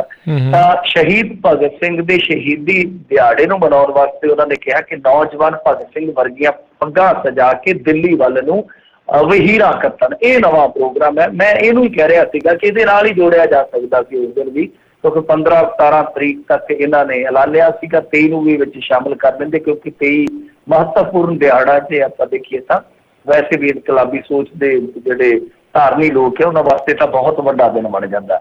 ਤਾਂ ਇਸ ਤੋਂ ਇਲਾਵਾ 26 ਮਾਰਚ ਨੂੰ ਇਹਨਾਂ ਨੇ ਭਾਰਤ ਬੰਦ ਦਾ ਸੱਦਾ ਦੇ ਦਿੱਤਾ। ਮਤਲਬ ਕਿ ਇਹ ਇੱਕ ਵੱਡੀ ਕਾਲ ਆ ਕਿ ਇੱਕ ਹੋਰ ਭਾਰਤ ਬੰਦ ਦੀ ਕਾਲ ਆ ਗਈ ਆ। ਇਸ ਤੋਂ ਇਲਾਵਾ 17 ਮਾਰਚ ਨੂੰ ਗੱਲ ਉਹੀ ਹੋ ਗਈ ਕਿ ਸੰਯੁਕਤ ਕਿਸਾਨ ਮੋਰਚੇ ਵੱਲੋਂ ਟ੍ਰੇਡ ਯੂਨੀਅਨਾਂ ਅਤੇ ਟਰੱਕ ਆਪਰੇਟਰਾਂ ਦੇ ਨਾਲ ਮੀਟਿੰਗ ਹੋਏਗੀ। ਮਤਲਬ ਕਿ ਅੱਗੇ ਵੀ ਇਹਨਾਂ ਨੇ ਐਲਾਨ ਕੀਤਾ ਸੀਗਾ ਕਿ ਜੋ ਟ੍ਰੇਡ ਯੂਨੀਅਨਾਂ ਦੀ ਹੜਤਾਲ ਵਗੈਰਾ ਆਏਗੀ ਆਉਣ ਵਾਲੇ ਦਿਨਾਂ ਦੇ ਵਿੱਚ, ਕਿਉਂਕਿ ਤੁਹਾਨੂੰ ਪਤਾ ਇੰਡੀਆ ਦੇ ਵਿੱਚ ਬਹੁਤ ਜ਼ੋਰ ਸ਼ੋਰ ਦੇ ਨਾਲ ਨਿੱਜੀਕਰਨ ਅੱਗੇ ਵੱਧ ਰਿਹਾ। ਕੁਝ ਬੈਂਕ ਜਿਹੜੇ ਆ ਉਹ ਖਤਮ ਕੀਤੇ ਜਾ ਰਹੇ ਆ, ਜਾਂ ਤਾਂ ਉਹਨਾਂ ਨੂੰ ਮਰਜ਼ ਕੀਤਾ ਜਾ ਰਿਹਾ, ਜਾਂ ਇਹ ਪ੍ਰਕਿਰਿਆ ਸ਼ੁਰੂ ਹੋ ਰਹੀ ਆ ਕਿ ਪ੍ਰਾਈਵੇਟ ਕਰ ਦਿੱਤਾ ਜਾਵੇ, ਉਹਨਾਂ ਨੂੰ ਨਿੱਜੀ ਕਰ ਦਿੱਤਾ ਜਾਵੇ। ਨਿੱਜੀ ਤੋਂ ਭਾਵ ਤੁਸੀਂ ਸਮਝਦੇ ਹੋ ਕਿ ਸਰਕਾਰ ਦਾ ਜਿਹੜਾ ਸਟੈਕ ਹੈ ਉਹਦੇ ਵਿੱਚ ਮਤਲਬ ਕਿ ਜੋ ਵੀ ਹਿੱਸੇਦਾਰੀ ਆ ਸਟੇਕ ਉਹ ਘਟਾ ਦਿੱਤਾ ਜਾਵੇ, ਉਹਦੀ ਹਿੱਸੇਦਾਰੀ ਜਿਹੜੀ ਆ ਸ਼ੇਅਰ ਕਹਿ ਲਓ ਸਿੱਧੇ ਤੌਰ ਤੇ ਆਪਾਂ ਜੇ ਕਹਿਣਾ ਤਾਂ ਨੰਜਾ ਤੋਂ ਘੱਟ ਕਰ ਦਿੱਤਾ ਜਾਵੇ। ਤਾਂ ਜੋ ਵੀ ਆਪਰੇਸ਼ਨਲ ਸਿਸਟਮ ਹੁੰਦੇ ਇਹਨਾਂ ਦੇ ਮੁੜ ਕੇ ਮੈਨੇਜਿੰਗ ਵਗੈਰਾ ਉਹ ਸਾਰੀ ਨਿੱਜੀ ਹੱਥਾਂ 'ਚ ਆ ਜਾਂਦੀ, ਬਸ ਇਹੋ ਖੇਡਿਆ। ਤਾਂ ਉਹਦੇ ਵਿਰੋਧ ਦੇ ਵਿੱਚ ਬਹੁਤ ਵੱਡੇ ਪੱਧਰ ਤੇ ਜਿਹੜੇ ਬੈਂਕ ਕਰਮਚਾਰੀ ਆ ਉਹ ਹੜਤਾਲ ਤੇ ਜਾ ਰਹੇ ਆ। ਮੇਰੇ ਖਿਆਲ ਦੇ ਨਾਲ 15 ਤੋਂ ਇਹ ਕੰਮ ਸ਼ੁਰੂ ਹੋ ਜਾਣਾ। ਉਹਨਾਂ ਨੇ ਨੋਟਿਸ ਦੇ ਦਿੱਤਾ, ਕਿਉਂਕਿ ਕਾਨੂੰਨ ਦੇ ਮੁਤਾਬਕ ਇਸ ਤਰ੍ਹਾਂ ਨੋਟਿਸ ਦੇਣਾ ਲਾਜ਼ਮੀ ਹੈ। ਤਾਂ ਹੁਣ ਇਹਨਾਂ ਨੇ ਉਹਨਾਂ ਦੇ ਨਾਲ ਵੀ ਤਾਲਮੇਲ ਬਿਠਾਉਣਾ ਵਾ, ਕਿਉਂਕਿ ਉਹ ਕੰਮ ਵੀ ਬਹੁਤ ਵੱਡਾ। ਤਾਂ ਦੂਸਰੇ ਪਾਸੇ ਨਾਲ ਇੱਕ ਨਵਾਂ ਇਹਨਾਂ ਨੇ ਪ੍ਰੋਗਰਾਮ ਦਿੱਤਾ ਕਿ ਅਸੀਂ ਟਰੱਕ ਆਪਰੇਟਰਾਂ ਦੇ ਨਾਲ ਵੀ ਗੱਲ ਕਰਾਂਗੇ। ਹਾਲਾਂਕਿ ਮੈਨੂੰ ਉਹਨਾਂ ਦੇ ਮੁੱਦੇ ਨਹੀਂ ਸਮਝ ਆਏ ਕਿ ਉਹ ਕਿਸ ਤਰ੍ਹਾਂ ਇਹਨਾਂ ਦੇ ਨਾਲ ਤਾਲਮੇਲ ਬਿਠਾਉਣਗੇ, ਜਾਂ ਤਾਂ ਡੀਜ਼ਲ ਜੋ ਮਹਿੰਗਾ ਹੋ ਰਿਹਾ ਉਹਨੂੰ ਲੈ ਕੇ, ਜਾਂ ਕੁਝ ਹੋਰ ਸਮੱਸਿਆਵਾਂ ਨੇ, ਕਿਉਂਕਿ ਉਹਦੇ ਤੇ ਕਲੈਰਿਟੀ ਜਿਹੜੀ ਆ ਉਹ ਹਾਲੇ ਹੋਣੀ ਬਕਾਇਆ। ਸੋ ਲਿਹਾਜ਼ਾ ਅੱਜ ਦੀ ਆਪਾਂ ਜੇ ਦੇਖੀਏ ਤਾਂ ਵੱਡੀ ਮਿਸੀ ਜਿਹੜੀ ਹੋਈ ਆ ਉਹਦੇ 'ਚ ਇਹੋ ਐਲਾਨ ਹੋਇਆ। ਦੇਖਦੇ ਆ ਅੱਗੇ ਕੀ ਹੁੰਦਾ, ਕੀ ਬੀਤਦਾ। ਪਰ ਮੇਰੇ ਖਿਆਲ ਦੇ ਨਾਲ ਇਸ ਤਰ੍ਹਾਂ ਦੇ ਪ੍ਰੋਗਰਾਮ ਜਿਹੜੇ ਆ ਉਹ ਦਿੱਤੇ ਜਾ ਰਹੇ ਆ, ਠੀਕ ਆ, ਵਧੀਆ। ਪਰ ਇਹਨਾਂ ਤੇ ਰਣਨੀਤੀ ਹੋਰ ਵੀ ਕਰੀ ਜਾਵੇ, ਕਿਉਂਕਿ ਹੁਣ ਤੁਸੀਂ ਅਗਾਂਹ ਇਹੋ ਜਿਹੇ ਪ੍ਰੋਗਰਾਮ ਨਹੀਂ ਦੇ ਸਕਦੇ। ਮਸਲਨ ਆਪਾਂ ਜੇ ਦੇਖੀਏ ਤਾਂ ਪੰਜਾਬ ਦੇ ਵਿੱਚ ਤੇ ਵਾਢੀ ਸ਼ੁਰੂ ਹੋ ਜਾਂਦੀ ਅਪ੍ਰੈਲ ਦੇ ਪਹਿਲੇ ਹਫ਼ਤੇ 'ਚ, ਔਰ ਵਾਢੀ ਤੋਂ ਤੁਰੰਤ ਬਾਅਦ ਵਾਣ ਵੂਣ ਬਣਾਉਣੇ ਸ਼ੁਰੂ ਕਰ ਦਿੰਦੇ ਆ ਲੋਕ, ਝੋਨਾ ਲਾਉਣ ਦੀ ਤਿਆਰੀ 'ਚ ਜੁਟ ਜਾਂਦੇ ਆ। ਤਾਂ ਇਹ ਜਿਹੜਾ ਸੀਜ਼ਨ ਹੋਏਗਾ, ਜ਼ਾਰਾ ਜੀ ਗੱਲ ਆ ਕਿ ਅਪ੍ਰੈਲ ਤੋਂ ਚੱਲ ਪਿਆ ਤਾਂ ਆਪਣਾ ਪੰਜਾਬ ਦਾ ਸੀਜ਼ਨ ਜਿਹੜਾ ਹੈ ਉਹ ਜੁਲਾਈ ਅਗਸਤ ਤੱਕ ਚਲੇ ਹੀ ਜਾਂਦਾ ਹੈ, ਝੋਨਾ ਲਾਉਣਾ। ਤਾਂ ਉਹਦੇ ਵਿੱਚ ਕਿਵੇਂ ਤਾਲਮੇਲ ਬਿਠਾਇਆ ਜਾਵੇ ਕਿ ਵਾਰ-ਵਾਰ ਤੁਸੀਂ ਕਾਲ ਦੇ ਰਹੇ ਹੋ, ਕੋਈ ਪ੍ਰੋਗਰਾਮ ਦੇ ਰਹੇ ਹੋ, ਤਾਂ ਉਹਦੇ ਵਿੱਚ ਸ਼ਿਰਕਤ ਸ਼ਮੂਲੀਅਤ ਕਿਸ ਤਰ੍ਹਾਂ ਰਹੇ ਪੰਜਾਬੀਆਂ ਦੀ। ਚਲੋ ਦੂਸਰੇ ਪਾਸੇ ਖੱਟ ਹਰਿਆਣਾ, ਯੂਪੀ ਜਾਂ ਹੋਰ ਸਟੇਟਾਂ ਜਿਹੜੀਆਂ ਉਹ ਵੱਖੋ ਵੱਖਰੇ ਸੀਜ਼ਨ ਹੁੰਦੇ ਆ, ਉਹਦੇ ਮੁਤਾਬਕ ਕਰੀ ਜਾਣਗੀਆਂ, ਰਣਨੀਤੀ ਕਰੀ ਜਾਊਗੀ। ਪਰ ਇਹਦੇ ਨਾਲ ਇੱਕ ਚੀਜ਼ ਤੁਹਾਨੂੰ ਹੋਰ ਵੀ ਦੇਖਣੀ ਪੈਣੀ ਹੈ ਕਿ 2 ਮਈ ਤੱਕ ਹੁਣ ਇਲੈਕਸ਼ਨ ਚੱਲਣਾ ਹੈ, 5 ਜੀ। ਸਟੇਟਾਂ ਦੇ ਵਿੱਚ ਹੂੰ। ਉਹ ਫੇਜ਼ਸ ਦੇ ਵਿੱਚ ਜਿਹੜਾ ਅੱਗੇ ਵਧਣਾ ਹੈ, ਤੁਹਾਨੂੰ ਉਹਦਾ ਵੀ ਧਿਆਨ ਰੱਖਣਾ ਪਊਗਾ, ਕਿਉਂਕਿ ਤੁਹਾਨੂੰ ਉਧਰ ਵੀ ਜਾਣਾ ਪਊਗਾ, ਤੁਸੀਂ ਉਹ ਵੀ ਪ੍ਰੋਗਰਾਮ ਦਿੱਤਾ ਹੋਇਆ। ਤਾਂ ਇਸ ਸਾਰੇ ਮਤਲਬ ਕਿ ਇਸ ਸਾਰੇ ਪ੍ਰੋਗਰਾਮ ਦੇ ਵਿੱਚ ਤੁਹਾਨੂੰ ਤਾਲਮੇਲ ਬਿਠਾਉਣਾ ਬਹੁਤ ਲਾਜ਼ਮੀ ਹੈ। ਮੈਂ ਕੋਈ ਕਿੰਤੂ ਪਰੰਤੂ ਨਹੀਂ ਕਰ ਰਿਹਾ ਕਿ ਕਿਉਂ ਖਾਓ ਦਿੱਤੀ ਹੈ, ਕਿਉਂਕਿ ਜਿਹੜੇ ਲੋਕ ਅੰਦੋਲਨ ਦੀ ਅਗਵਾਈ ਕਰ ਰਹੇ ਆ ਨਾ, ਅਸੀਂ ਫੈਸਲੇ ਉਹਨਾਂ ਤੇ ਛੱਡ ਦਈਏ। ਹਾਂ, ਫੈਸਲੇ ਕਿਸ ਤਰ੍ਹਾਂ ਦੇ ਆ ਉਹਨਾਂ ਤੇ ਆਪਾਂ ਐਨਾਲਿਸਿਸ ਕਰ ਸਕਦੇ ਹਾਂ, ਉਹਨਾਂ ਤੇ ਆਪਾਂ ਕਿੰਤੂ ਪਰੰਤੂ ਕਰ ਸਕਦੇ, ਉਹਨਾਂ ਤੇ ਫੁੱਲ ਚਲਾ ਸਕਦੇ, ਜੋ ਮਰਜ਼ੀ ਕਰੀ ਜਾਓ, ਉਹ ਤੁਹਾਡੀ ਸੋਚ ਤੇ ਡਿਪੈਂਡ ਆ। ਪਰ ਜਿਹੜੇ ਫੈਸਲੇ ਲੈਣ ਦੇ ਅਧਿਕਾਰ ਆ ਉਹਨਾਂ ਦੇ ਕੋਲ ਹੈ। ਪਰ ਇਹ ਜ਼ਰੂਰ ਹੋਏਗਾ ਕਿ ਇੱਕ ਤਰ੍ਹਾਂ ਨਾਲ ਤਾਲਮੇਲ ਬਿਠਾਉਣਾ ਲਾਜ਼ਮ ਹੈ ਆਉਣ ਵਾਲੇ ਦਿਨਾਂ ਦੇ ਵਿੱਚ, ਕਿਉਂਕਿ ਪੰਜਾਬ ਹੀ ਨਹੀਂ, ਕੁਛ ਹਰਿਆਣੇ ਦਾ ਹਿੱਸਾ ਵੀ ਲਓਗੇ ਤਾਂ ਯੂਪੀ ਦਾ ਵੀ ਹਿੱਸਾ, ਉਹ ਆਉਣ ਵਾਲੇ ਦਿਨਾਂ 'ਚ ਥੋੜ੍ਹਾ ਮਸ਼ਰੂਫ ਹੋਏਗਾ, ਮਸ਼ਰੂਫੀਅਤ ਉੱਤੇ ਵੱਧ ਜਾਵੇਗੀ। ਨਾਲ ਇਲੈਕਸ਼ਨ ਦੀ ਗਤੀਵਿਧੀ ਆ, ਤਾਂ ਤੁਹਾਡੇ ਬਹੁਤ ਸਾਰੇ ਲੀਡਰਾਂ ਨੂੰ ਉਧਰ ਵੀ ਜਾਣਾ ਪਊਗਾ। ਔਰ ਸਭ ਤੋਂ ਵੱਡਾ ਚੈਲੰਜ ਹੈ ਕਿ ਪੰਜਾਬ ਦੀ ਨੌਜਵਾਨੀ ਨੂੰ ਤੁਸੀਂ ਕਿਸ ਤਰ੍ਹਾਂ ਬੂਸਟ ਕਰਕੇ ਇੱਧਰ ਨੂੰ ਲਿਆਉਣਾ। ਸੋ ਇਹ ਕੁਝ ਚੈਲੰਜ ਹੈਗੇ ਆ, ਦੇਖਦੇ ਇਹਨਾਂ 'ਚ ਕਿਵੇਂ ਤਾਲਮੇਲ ਬਿਠਾਇਆ ਜਾਂਦਾ। ਜੀ ਜੀ ਜੀ। ਪੰਜਾਬ ਵਿਧਾਨ ਸਭਾ ਦੀ ਕਾਰਵਾਈ ਅਣਮਿੱਥੇ ਸਮੇਂ ਲਈ ਮੁਲਤਵੀ। ਹਾਂਜੀ, ਦੇਖੋ ਇਹ ਕਾਰਵਾਈ ਜਿਹੜੀ ਆ ਉਹ ਮੁਲਤਵੀ ਹੋ ਗਈ ਆ। ਬਜਟ ਇਜਲਾਸ ਜਿਹੜਾ ਆ ਉਹ ਖਤਮ ਹੋ ਗਿਆ, ਖਾਤਮੇ ਤੇ ਚਲਾ ਗਿਆ। ਪਰ ਕੁਝ ਮੁੱਖ ਤੌਰ ਤੇ ਗਤੀਵਿਧੀਆਂ ਜਿਹੜੀਆਂ ਹੋਈਆਂ ਉਹ ਮੈਂ ਤੁਹਾਨੂੰ ਦੱਸ ਦੇਣਾ। ਇੱਕ ਤੇ ਇਹ ਆ ਕਿ ਸਪੀਕਰ ਨੇ ਸੈਸ਼ਨ ਦੌਰਾਨ ਈਡੀ ਵੱਲੋਂ ਵਿਧਾਇਕ ਨੂੰ ਵਿਧਾਨ ਸਭਾ 'ਚ ਸ਼ਾਮਲ ਹੋਣ ਤੋਂ ਰੋਕਣ ਨੂੰ ਕਰਾਰਿਆ ਗੈਰ ਸੰਵਿਧਾਨਕ। ਮਤਲਬ ਕੌਣ? ਸੁਖਪਾਲ ਸਿੰਘ ਖਹਿਰਾ। ਇਹ ਬਹੁਤ ਵੱਡੀ ਗੱਲ ਹੋਈ ਹੈ, ਕਿਉਂਕਿ ਕੇਂਦਰੀ ਏਜੰਸੀਆਂ ਦੇ ਪੰਜਾਬ 'ਚ ਦਖਲ ਵਿਰੁੱਧ ਅੱਜ ਪੰਜਾਬ ਵਿਧਾਨ ਸਭਾ 'ਚ ਨਿੰਦਾ ਮਤਾ ਜਿਹੜਾ ਸੀਗਾ ਉਹ ਵੀ ਪਾਸ ਹੋ ਗਿਆ। ਤਾਂ ਇਹ ਇੱਕ ਵੱਡਾ ਇਵੈਂਟ ਸੀਗਾ ਜਿਹੜਾ ਵਾਪਰਿਆ। ਤਾਂ ਸਿੱਧੇ ਤੌਰ ਤੇ ਕਹਿ ਸਕਦੇ ਹੋ ਤੁਸੀਂ ਕਿ ਸਪੀਕਰ ਤੋਂ ਲੈ ਕੇ ਵਿਧਾਨ ਸਭਾ ਨੇ ਇਸ ਮਸਲੇ ਤੇ ਆਲੋਚਨਾ ਕੀਤੀ ਹੈ ਕੇਂਦਰੀ ਏਜੰਸੀਆਂ ਦੀ ਜਾਂ ਕੇਂਦਰ ਸਰਕਾਰ ਦੀ, ਕਿ ਤੁਸੀਂ ਚੱਲਦੇ ਸੈਸ਼ਨ ਦੇ ਵਿੱਚ ਕਿਸੇ ਵਿਧਾਨਕਾਰ ਨੂੰ ਵਿਧਾਨ ਸਭਾ ਦੇ ਵਿੱਚ ਨਹੀਂ ਜੇ ਆਉਣ ਦਿੰਦੇ। ਇਹ ਟੋਟਲੀ ਰੌਂਗ ਆ, ਗਲਤ ਆ। ਸੋ ਇਹ ਇੱਕ ਚੰਗੀ ਪਹਿਲ ਕਦਮੀ ਹੈ ਮੇਰੇ ਖਿਆਲ ਦੇ ਨਾਲ, ਕਿਉਂਕਿ ਆਉਣ ਵਾਲੇ ਸਮੇਂ ਦੇ ਵਿੱਚ ਸੈਂਟਰਲ ਏਜੰਸੀਆਂ ਜਿਹੜੀਆਂ ਉਹ ਡੰਗ ਤਿੱਖਾ ਕਰ ਸਕਦੀਆਂ। ਕੱਲ੍ਹ ਨੂੰ ਸਾਡੇ ਜਿਹੜੇ ਕਿਸਾਨ ਆਗੂ ਆ ਉਹਨਾਂ ਵਾਸਤੇ ਵੀ ਇੱਕ ਸੰਕਟ ਹੋ ਸਕਦਾ, ਉਹਨਾਂ ਵਾਸਤੇ ਵੀ ਆਉਣ ਵਾਲੇ ਸਮੇਂ ਦੇ ਵਿੱਚ ਮੁਸ਼ਕਿਲਾਂ ਖੜੀਆਂ ਕੀਤੀਆਂ ਜਾ ਸਕਦੀਆਂ। ਜਿਹੜੇ ਉਹਨਾਂ ਦੇ ਸਪੋਰਟਰ ਆ, ਖਾਸ ਤੌਰ ਤੇ ਜਿਨ੍ਹਾਂ ਦਾ ਸਫ਼ਰ ਹੈ ਜਿਹੜਾ ਜ਼ਿੰਦਗੀ ਦਾ ਉਹ ਰਾਜਸੀ ਪੱਥ ਤੇ ਚੱਲ ਰਿਹਾ, ਉਹਨਾਂ ਵਾਸਤੇ ਵੀ ਕੁਝ ਮੁਸ਼ਕਿਲਾਂ ਹੋ ਸਕਦੀਆਂ, ਜਾਂ ਸਮਾਜ ਸੇਵੀਆਂ ਲਈ ਬਹੁਤ ਵੱਡੀਆਂ ਅੜਚਨਾ ਅੜਿੱਕੇ ਜਿਹੜੇ ਆ ਉਹ ਸਰਕਾਰ ਢਾਹ ਸਕਦੀ ਆ। ਤਾਂ ਇੱਥੇ ਇੱਕ ਮੁੱਠ ਹੋਣਾ, ਇੱਥੇ ਇਕੱਠੇ ਹੋਣਾ ਉਹ ਲਾਜ਼ਮੀ ਸੀਗਾ। ਤਾਂ ਉਹਦੀ ਪਹਿਲ ਕਦਮੀ ਜਿਹੜੀ ਆ ਉਹ ਸਦਨ ਵੱਲੋਂ ਹੀ ਕੀਤੀ ਗਈ ਆ। ਇਸ ਤੋਂ ਇਲਾਵਾ ਜੇ ਦੇਖੀਏ ਤਾਂ ਅਕਾਲੀ ਦਲ ਅਤੇ ਆਮ ਆਦਮੀ ਪਾਰਟੀ ਦੇ ਵਿਧਾਇਕ ਜਿਹੜੇ ਆ ਉਹ ਥੋੜ੍ਹੇ ਜਿਹੇ ਅੱਜ ਝੜਪੇ ਵੀ ਆ, ਆਪਸ ਦੇ ਵਿੱਚ ਉਲਝੇ ਵੀ ਆ। ਪਰ ਤੁਸੀਂ ਆਖੋ ਕਿ ਛੱਡੋ ਪਰਾਂ, ਇਹ ਗੱਲ ਕੋਈ ਕਰਨ ਵਾਲੀ ਹੈ? ਇਹ ਤਾਂ ਗੱਲ ਆਮ ਹੀ ਵਾਪਰਦੀ ਆ। ਉਹਨਾਂ ਕਲਾਸ ਦੇ ਵਿੱਚ ਬੈਠੇ ਛੋਟੇ ਛੋਟੇ ਬੱਚੇ ਨਹੀਂ ਝਗੜਦੇ ਆਪਸ ਦੇ ਵਿੱਚ, ਜਿੰਨੇ ਇਹ 50-50, 60-60, 70-70 ਸਾਲ ਦੇ ਬੱਚੇ ਉੱਥੇ ਝੜਪਦੇ ਆਪਸ ਦੇ ਵਿੱਚ। ਖੈਰ, ਇਸ ਤੋਂ ਇਲਾਵਾ ਅੱਜ ਬੁਢਲਾਡਾ ਤੋਂ ਜਿਹੜੇ ਹੈਗੇ ਆ ਵਿਧਾਇਕ, ਮੇਰੇ ਖਿਆਲ ਦੇ ਨਾਲ ਬੁੱਧਰਾਮ ਹੈ ਉਹਨਾਂ ਦਾ ਨਾਮ, ਤਾਂ ਉਹਨਾਂ ਨੇ ਨਵੇਂ ਮੀਟਰ ਬਕਸਿਆਂ ਦਾ ਵਿਰੋਧ ਕੀਤਾ। ਸ਼ਾਇਦ ਕੁਝ ਮੁੱਦਾ ਉਹਨਾਂ ਦਾ ਵੀ ਚੁੱਕਿਆ, ਮੈਨੂੰ ਪਤਾ ਨਹੀਂ, ਕਿਉਂਕਿ ਕੱਲ੍ਹ ਨੂੰ ਸਾਰੀ ਉਹ ਜਿਹੜੀ ਕਾਰਵਾਈ ਅਪਲੋਡ ਹੁੰਦੀ ਆ ਵਿਧਾਨ ਸਭਾ ਦੀ ਵੈਬਸਾਈਟ 'ਤੇ, ਉਹ ਸ਼ਬਦ ਤੋਂ ਸ਼ਬਦ ਜੇ ਆਪਾਂ ਦੇਖਣਾ ਹੋਵੇ ਕੀ ਵਾਪਰਿਆ, ਕੀ ਕਿਸੇ ਨੇ ਕਿਹਾ, ਤਾਂ ਉੱਥੋਂ ਪਤਾ ਲੱਗਦਾ। ਔਰ ਤੁਹਾਨੂੰ ਵੀ ਮੈਂ ਜਾਣਕਾਰੀ ਦੇ ਦਿੰਦਾ ਕਿ ਜੇ ਤੁਸੀਂ ਹੂ-ਬਹੂ ਕੀ ਸਵਾਲ ਲੱਗੇ ਆ, ਕੀ ਜਵਾਬ ਆਇਆ, ਤਾਂ ਉਸ ਵੈਬਸਾਈਟ ਤੋਂ ਜਾ ਕੇ ਤੁਸੀਂ ਦੇਖ ਸਕਦੇ ਹੋ, ਕਿਉਂਕਿ ਉਹ ਲੰਮੀ ਚੌੜੀ ਹੁੰਦੀ ਹੈ PDF, ਇੰਨੀ ਪੜ੍ਹੀ ਨਹੀਂ ਜਾਂਦੀ। ਜੇ ਕਿਤੇ ਕੋਈ ਬੰਦਾ ਵਿਹਲਾ ਹੋਵੇ ਤੇ ਜਿਹਨੇ ਦੇਖਣਾ ਹੋਵੇ ਕਿ ਕੀ ਕੀ ਚੰਨ ਚੜ੍ਹਦੇ ਆ, ਤਾਂ ਉਹ ਤੁਸੀਂ ਉੱਥੇ ਦੇਖ ਸਕਦੇ ਹੋ ਜਾ ਕੇ। ਇਸ ਤੋਂ ਇਲਾਵਾ ਆਂਗਣਵਾੜੀ ਮੁਲਾਜ਼ਮਾਂ ਦੇ ਨਾਲ ਬੜੀ ਬਦਸਲੂਕੀ ਕੀਤੀ ਗਈ ਸੀਗੀ। ਕੁਛ ਉਹਦੇ ਵਿੱਚ ਸਿਵੀਲੀਅਨ ਜਿਹੜੇ ਕਿ ਕਾਂਗਰਸ ਪਾਰਟੀ ਨਾਲ ਜੁੜੇ ਦੱਸੇ ਜਾਂਦੇ ਆ, ਉਹਨਾਂ ਨੇ ਵੀ ਬੜੀ ਕਮੀਨੀ ਹਰਕਤ ਕੀਤੀ, ਕਿਉਂਕਿ ਇਹਨਾਂ ਤੇ 2 ਦਿਨ ਪਹਿਲਾਂ ਇਹ ਸਾਰੇ ਔਰਤਾਂ ਨੂੰ ਸਲੂਟ ਕਰ ਰਹੇ ਸੀਗੇ। ਪਰ ਉਹ ਅਗਲੇ ਦਿਨ ਇਹੋ ਜਿਹੀਆਂ ਤਸਵੀਰਾਂ ਆਈਆਂ, ਦੇਖਿਆ ਸਭ ਨੇ। ਇੱਥੇ ਆਉਣਾ ਸੀਗਾ ਮਨਪ੍ਰੀਤ ਸਿੰਘ ਬਾਦਲ ਨੇ ਬਠਿੰਡੇ ਦੇ ਵਿੱਚ, ਤਾਂ ਆਂਗਣਵਾੜੀ ਵਰਕਰਾਂ ਜਿਹੜੀਆਂ ਉਹ ਆਪ ਮਜਬੂਰ ਨੇ ਵਿਚਾਰੀਆਂ ਬੀਬੀਆਂ, ਉਹ ਮੰਗ ਕਰਦੀਆਂ ਆਪਣੀਆਂ, ਉਹਨਾਂ ਦੀਆਂ ਮੰਗਾਂ ਨੇ, ਹਕੂਕੀ ਮੰਗਾਂ ਨੇ। ਤਾਂ ਉਹਨਾਂ ਮੰਗਾਂ ਨੂੰ ਲੈ ਕੇ ਜਦੋਂ ਉਹ ਗਈਆਂ ਤੇ ਉਹਨਾਂ ਨੂੰ ਰੋਕਣ ਵਾਸਤੇ ਜੋ ਪੁਲਿਸ ਨੇ ਧੱਕਾਜ਼ੋਰੀ ਕੀਤੀ ਆ, ਉਹਦੀ ਜਿੰਨੀ ਨਿਖੇਧੀ ਹੋਵੇ ਤਾਂ ਘੱਟ ਆ, ਕਿਉਂਕਿ ਉਹਨਾਂ ਨੂੰ ਜ਼ਬਰਦਸਤੀ ਨਾ ਸਿਰਫ ਡੱਕਿਆ ਗਿਆ, ਬਲਕਿ ਖਿੱਚ ਧੂ ਤੋਂ ਬਾਅਦ ਜਿਹੜੀਆਂ ਚੁੰਨੀਆਂ ਡਿੱਗੀਆਂ, ਚੁੰਨੀਆਂ ਦੀ ਵੀ ਬੇਅਦਬੀ ਕਹਿ ਲਓ, ਬੇਹੁਰਮਤੀ ਕਹਿ ਲਓ, ਕੀਤੀ ਗਈ ਆ। ਇਹ ਆਪਣੇ ਆਪ ਦੇ ਵਿੱਚ ਸ਼ਰਮਨਾਕ ਗੱਲ ਆ ਕਿ 2 ਦਿਨ ਪਹਿਲਾਂ ਤੁਸੀਂ ਸਟੇਟਮੈਂਟਾਂ ਦਿੰਦੇ ਫਿਰਦੇ ਸੀ, ਸਨਮਾਨ ਦੀਆਂ ਗੱਲਾਂ ਕਰਦੇ ਫਿਰਦੇ ਸੀਗੇ ਤੇ ਹੁਣ ਜਿਹੜੀਆਂ ਹੱਕ ਮੰਗਦੀਆਂ ਜਿਵੇਂ ਆਂਦੇ ਦੇ ਦੋ ਵੀਰੋ ਵੇ ਭੈਣਾਂ ਮੰਗਣ ਜੰਜੀਰੀਆਂ ਕਿ ਕੋਈ ਜੰਜੀਰੀਆਂ ਨਹੀਂ ਮੰਗਦੇ ਇੱਥੇ ਤੇ ਸਗੋਂ ਉਹ ਜੋ ਇਸ ਵੇਲੇ ਮਜਬੂਰੀਆਂ ਦੀਆਂ ਜੰਜੀਰਾਂ ਉਹ ਤੋੜਨ ਦਾ ਯਤਨ ਕਰ ਰਹੀਆਂ ਨੇ ਔਰਤਾਂ ਤੇ ਤੁਸੀਂ ਉਹਨਾਂ ਨਾਲ ਇਸ ਤਰ੍ਹਾਂ ਦੀ ਕਹਿ ਕਿ ਬਦਸਲੂਕੀ ਕਰਕੇ ਇੱਕ ਸ਼ਰਮਨਾਕ ਖਾਰੇ ਨੂੰ ਅੰਜਾਮ ਦੇ ਰਹੇ ਹੋ ਤਾਂ ਇਹ ਮੁੱਦਾ ਸਦਨ 'ਚ ਉੱਠਿਆ ਤੇ ਜਿਹੜੇ ਵੀ ਬੰਦੇ ਨੇ ਉਠਾਇਆ ਅਕਾਲੀ ਵਿਧਾਇਕਾਂ ਵੱਲੋਂ ਉਠਾਇਆ ਗਿਆ ਪਰ ਜਿਹੜੇ ਵੀ ਬੰਦੇ ਨੇ ਉਠਾਇਆ ਆਪਾਂ ਨੂੰ ਉਹਨੂੰ ਸ਼ਾਬਾਸ਼ੀ ਦੇਣੀ ਚਾਹੀਦੀ ਹੈ ਕਿ ਘੱਟੋ ਘੱਟ ਕੋਈ ਤਾਂ ਖਿਆਲ ਰੱਖ ਰਿਹਾ ਹਾਲਾਂਕਿ ਅਕਾਲੀ ਰਾਜ ਦੇ ਵਿੱਚ ਵੀ ਜੋ ਹੁੰਦਾ ਰਿਹਾ ਸਭ ਨੂੰ ਪਤਾ ਆ ਕਿ ਕਿਸ ਤਰੀਕੇ ਦੇ ਨਾਲ ਗੁੱਤਾਂ ਤੋਂ ਫੜ ਕੇ ਕੁੱਟਿਆ ਜਾਂਦਾ ਸੀ ਬੇਰੁਜ਼ਗਾਰ ਬੀਬੀਆਂ ਨੂੰ ਕਿਸ ਤਰ੍ਹਾਂ ਲੰਬੀ ਹਲਕੇ ਦੇ ਵਿੱਚ ਬਹੁਤ ਸਾਰੀਆਂ ਬੇਰੁਜ਼ਗਾਰ ਬੀਬੀਆਂ ਜਿਹੜੀਆਂ ਟੈਂਕੀਆਂ ਤੱਕ ਚੜੀਆਂ ਨੇ ਉਹ ਸਭ ਨੂੰ ਪਤਾ ਵਾ ਪਰ ਫਿਰ ਵੀ ਅੱਜ ਵਿਰੋਧੀ ਧਿਰ 'ਚ ਹੋ ਕੇ ਜੇ ਕਿਸੇ ਨੇ ਹਾਂ ਦਾ ਨਾਰਾ ਮਾਰਿਆ ਤਾਂ ਚੰਗੀ ਗੱਲ ਆ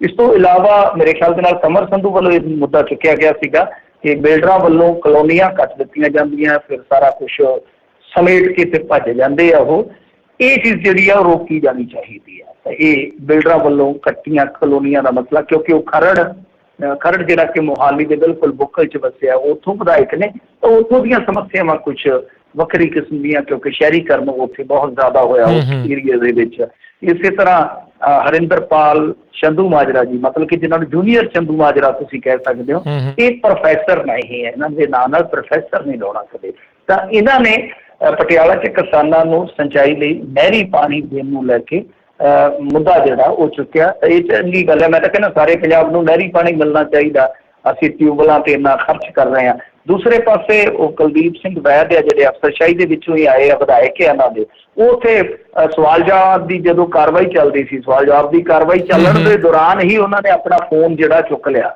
ਤੇ ਫੋਨ ਤੇ ਗੱਲਬਾਤ ਕਰ ਰਹੇ ਸੀ ਤੇ ਸਪੀਕਰ ਨੇ ਚੰਗੀ ਝਾੜ ਲਈ ਮੈਂ ਕਿਹਾ ਕਿ ਕੀ ਕਰਦੇ ਹੋ ਤੁਸੀਂ ਆ ਦੇਖ ਲਓ ਇਹ ਦਫ਼ਤਰਾਂ 'ਚ ਕੀ ਕਰਦੇ ਹੋਣਗੇ ਇਸ ਤੋਂ ਇਲਾਵਾ ਜੇ ਆਪਾਂ ਦੇਖੀਏ ਤਾਂ ਇਸ ਮਾਮਲੇ ਦੇ ਵਿੱਚ ਕਿ ਬਿੱਲ ਕਿੰਨੇ ਪਾਸ ਹੋਏ ਆ ਉਹ ਕਮਾਲ ਦੀ ਗੱਲ ਆ ਕਿ ਕੱਲ ਵੀ 32 ਮਿੰਟ ਦੇ ਵਿੱਚ ਮੇਰੇ ਖਿਆਲ ਦੇ ਨਾਲ 8 ਬਿੱਲ ਪਾਸ ਹੋ ਗਏ ਸੀਗੇ ਅੱਜ ਵੀ ਧੜਾ ਬਿੱਲ ਜਿਹੜੇ ਆ ਉਹ ਰੌਲੇ ਰੱਪੇ ਦੇ ਦੌਰਾਨ ਪਾਸ ਕਰ ਲਏ ਗਏ ਉਹਨਾਂ ਬਿੱਲਾਂ ਦਾ ਕੀ ਇੰਪੈਕਟ ਹੋਊਗਾ ਕੀ ਪ੍ਰਭਾਵ ਹੋਊਗਾ ਬਾਅਦ ਦੀਆਂ ਗੱਲਾਂ ਪਰ ਜਿਸ ਤੇਜ਼ੀ ਨਾਲ ਜਿਸ ਤੀਬਰਤਾ ਨਾਲ ਬਿੱਲ ਪਾਸ ਕਰਾਏ ਜਾਂਦੇ ਆ ਇਹ ਟੋਟਲੀ ਜਿੱਦਾਂ ਮੈਂ ਕਹੂੰਗਾ ਕਿ ਜਨਤਾ ਦੇ ਨਾਲ ਫਰੇਬ ਆ ਤੁਸੀਂ ਦੇਖੋ ਕਿ ਵਾਇਰੋਲੋਜੀ ਜਿਹੜਾ ਸੈਂਟਰ ਆ ਉਹ ਵੀ ਪ੍ਰਬੰਧ ਕਰ ਲਿਆ ਉਹਦੇ 'ਚ ਕਿਸੇ ਨੇ ਡਿਸਕਸ ਹੀ ਨਹੀਂ ਕੀਤਾ ਕੋਈ ਇੱਕ ਸ਼ਬਦ ਵੀ ਨਹੀਂ ਉਹਦੇ 'ਤੇ ਕੋਈ ਚਰਚਾ ਕੀਤੀ ਕਿ ਹਾਂ ਭਾਈ ਉਹਦੇ ਸਿੱਟੇ ਪੰਜਾਬ ਵਾਸਤੇ ਕੀ ਹੋਣਗੇ ਕਿਉਂਕਿ ਵੁਹਾਨ ਦੀ ਲੈਬ ਤੋਂ ਬਾਅਦ ਤਾਂ ਇੱਕ ਡਰ ਪੈਦਾ ਹੋ ਗਿਆ ਨਾ ਔਰ ਵੈਸੇ ਵੀ ਭਵਿੱਖਬਾਣੀ ਕੀਤੀ ਜਾਂਦੀ ਹੈ ਕਿ ਆਉਣ ਵਾਲੇ ਸਮੇਂ ਦੇ ਵਿੱਚ ਲੜਾਈਆਂ ਹੀ ਵਾਇਰਸਾਂ ਦੀਆਂ ਹੋ ਸਕਦੀਆਂ ਤਾਂ ਸਾਨੂੰ ਇੱਥੇ ਇੱਕ ਸੈਂਟਰ ਬਣਾ ਕੇ ਦੇਣ ਲੱਗੀ ਹੈ ਮੋਹਾਲੀ ਦੇ ਨੇੜੇ ਔਰ ਸਰਕਾਰ ਜਿਹੜੀ ਆ ਉਹਦੇ ਵਿੱਚ ਖੁਦ ਇਨਵੋਲਵ ਹੋ ਗਈ ਸਾਡੀ ਪੰਜਾਬ ਦੀ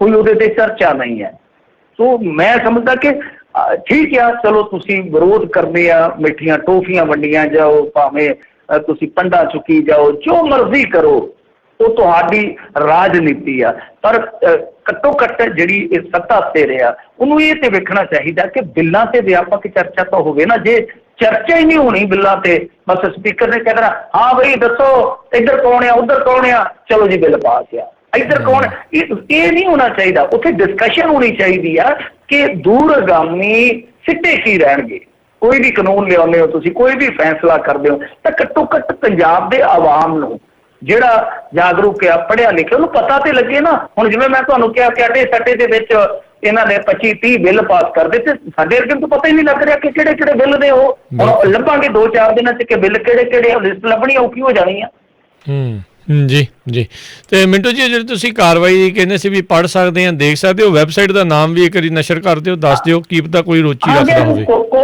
ਕੋਈ ਗੱਲ ਨਹੀਂ ਹੈ ਤੁਸੀਂ ਉਹ ਬਸ ਏਦਾਂ ਹੀ ਕਰ ਲਓ ਪੰਜਾਬ ਵਿਧਾਨ ਸਭਾ ਵੈਬਸਾਈਟ ਤੇ ਕਰ ਲਓ ਸਰਚ ਗੂਗਲ ਤੋਂ ਮਿਲ ਜਾਣੀ ਹੈ ਤੁਹਾਨੂੰ ਉਹ ਬਹੁਤ ਆਸਾਨੀ ਨਾਲ ਮਿਲ ਜਾਂਦੀ ਹੈ ਤੁਸੀਂ ਜਾਇਆ ਕਰੋ ਸਗੋਂ ਇਹ ਚੀਜ਼ਾਂ ਪੜ੍ਹਿਆ ਕਰੋ ਤੁਸੀਂ ਬਾਹਰ ਬੈਠੇ ਜਿਹੜੇ ਲੋਕ ਆ ਅਸੀਂ ਤਾਂ ਚਲੋ ਗਾਏ ਬਗਾਏ ਤੇ ਸੁਣਦੇ ਰਹਿੰਦੇ ਆ ਜਦੋਂ ਵੀ ਤੁਸੀਂ ਕਿਤੇ ਫਰੀ ਹੁੰਦੇ ਆ ਤਾਂ ਇਹ ਚੀਜ਼ਾਂ ਤੇ ਨਜ਼ਰ ਰੱਖਿਆ ਕਰੋ ਨਜ਼ਰਸਾਨੀ ਕਰਿਆ ਕਰੋ ਕਿ ਸਾਡੇ ਪੰਜਾਬ ਦਾ ਨੁਮਾਇੰਦਾ ਉੱਥੇ ਕੀ ਬੋਲ ਰਿਹਾ ਫਿਰ ਦੱਸਿਆ ਵੀ ਕਰੋ ਕਿ ਸਾਡੇ ਨੁਮਾਇੰਦੇ ਇੱਥੇ ਕਿੱਦਾਂ ਬੋਲਦੇ ਨੇ ਜੀ ਜੀ ਤੇ ਮਿੰਟੂ ਜੀ ਅਗਲੀ ਗੱਲ ਕਰ ਲਈਏ ਹਰੀਸ਼ ਰਾਵਤ ਵੱਲੋਂ ਪੰਜਾਬ ਭਵਨ ਵਿਖੇ ਨਵਜੋਤ ਸਿੱਧੂ ਨਾਲ ਬੈਠਕ ਹਾਂਜੀ ਦੇਖੋ ਇਹਨਾਂ ਦੀ ਬੈਠਕ ਹੋਈ ਆ ਪਰ ਉਹ ਤੋਂ ਪਹਿਲਾਂ ਦਿਲਚਸਪ ਗੱਲ ਇਹ ਆ ਕਿ ਕੱਲ ਕੈਪਟਨ ਅਮਰਿੰਦਰ ਸਿੰਘ ਦੇ ਨਾਲ ਵੀ ਬੈਠਕ ਹੋਈ ਆ ਤੇ ਦਿਲਚਸਪ ਗੱਲ ਇਹ ਆ ਕਿ ਥੋੜੇ ਦਿਨ ਪਹਿਲਾਂ ਹਰੀਸ਼ ਰਾਵਤ ਦੀ ਹਾਈ ਕਮਾਨ ਨਾਲ ਵੀ ਬੈਠਕ ਹੋਈ ਆ ਕਿ ਬੈਠਕ ਜਿਹੜੀ ਚੱਲ ਰਹੀ ਹੈ ਨਾ, ਤੇ ਇਹਦਾ ਮਤਲਬ ਹੈ ਕਿ ਉੱਠਕ ਬੈਠਕ ਨਾ ਹੋ ਜਾਵੇ ਕਿਤੇ, ਸ਼ਾਇਦ ਇਸੇ ਕੁਵਤ ਦਾ ਹੀ ਇਹ ਹਿੱਸਾ ਆ।